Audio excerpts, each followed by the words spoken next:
السلام عليكم ورحمة الله وبركاته. النهارده فيديو جديد مع قناة علي على السيري جيمر. طبعا انا صاحب قناة علي جيمز، بس طبعا هي اتسرقت، ان شاء الله ترجع بإذن الله. وحسبنا الله ونعم الوكيل. المهم دلوقتي قولوا لي ابغى افهم وعاوز افهم وعاوز اعرف وابغى افهم اللي جاء جنبي بيعمل ايه، ايش بيسوي.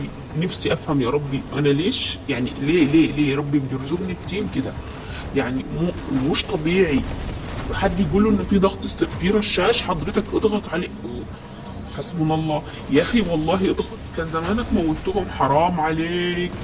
اضغط يا اخي اضغط، الله يسامحك الله يسامحك. والله العظيم في ضغط الزر، والله في ضغط الزر.